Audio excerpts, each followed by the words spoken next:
So we're going to string up the tomatoes, and there's a number of ways that you can do that. You can buy those metal cages, but I've really found that those aren't very effective, and they just kind of compact everything in and don't allow a lot of breathing of the plant and make it hard to get the fruit, and just doesn't work very well. When they get really heavy, they start to tip over.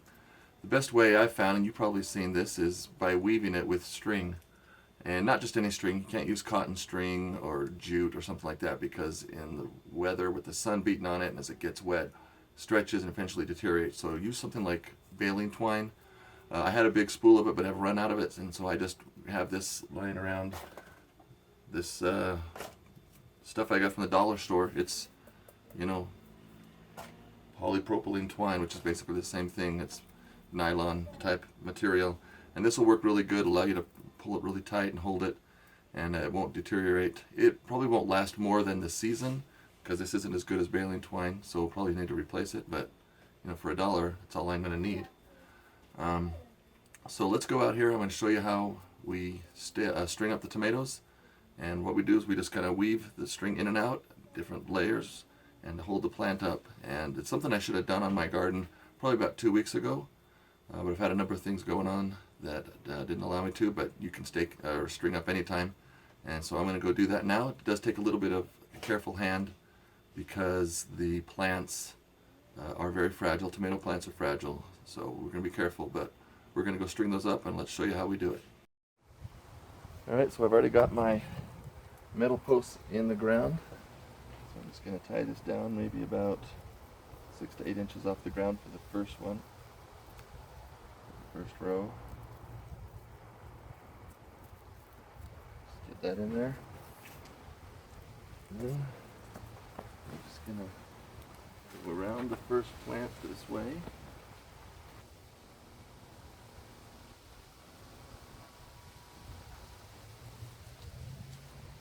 Just go on the opposite sides of each plant. Just in there.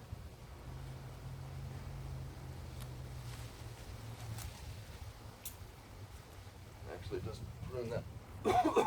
That was too low to the ground.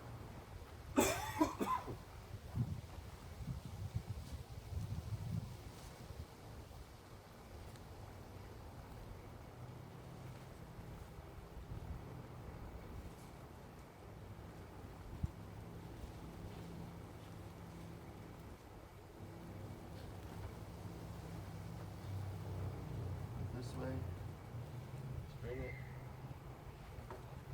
pull it kind of snug.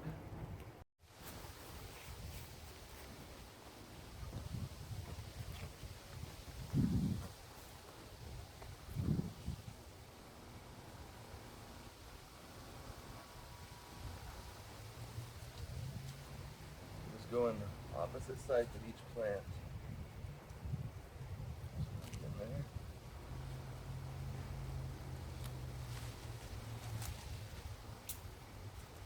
Actually, just prune that. That was too low to the ground.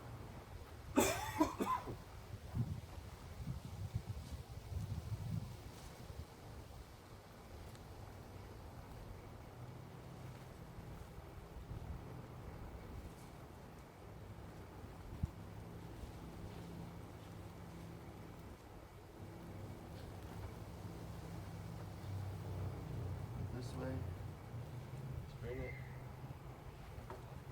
Pull it kind of snug. Go around the pole a few times. Tie it off. Then we'll come around the opposite side of each plant.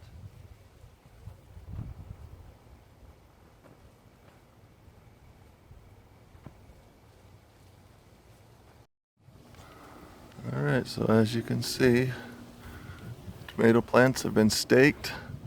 After I got going, I recognized that I needed some more support right in the center, and so I put 2 more stakes on each row, metal posts I mean, give it extra strength. So the plants are now staked up there, and we'll just keep an eye on them as they grow up. We'll add another level. So I also have ran some soaker hoses. I was initially started just watering with the sprinkler, but I've moved over to the soaker hoses so that I water the plants and not the rest of the weeds. That'll help reduce some of the weeds at least, and not waste as much water. So I really am a firm believer of soaker hoses. They work great, at least in a small garden like this. Alright, let's talk a little bit about pruning tomato plants. You want the tomato plant to put all of its effort, or at least most of its effort, into growing fruit. So you can see here, I have this tomato plant that's already got some tomatoes on it.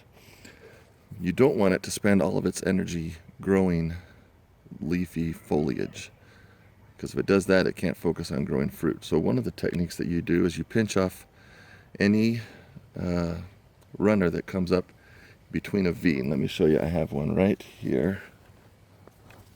So you see I have these two right here. There's this one going this way, this one going this way. This is going to come up, and this isn't going to grow any fruit on it. This is just going to make leafy foliage. We want to tell this plant that you're going to maybe die and you need to worry about the future, and so it's going to set fruit rather than foliage. So you stick your hand in here, pinch it, and it's gone. Throw it away. Here's a close-up so you can see what I'm talking about. You have this right here growing, and this right here growing, and right in the center between the two of them, you have this.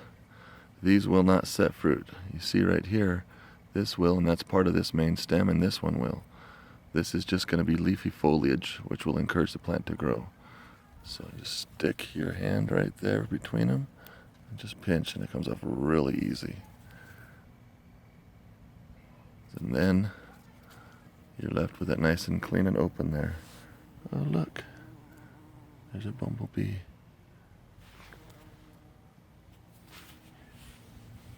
There you go, pollinate my plants. Good job. Let's see if we can find another one.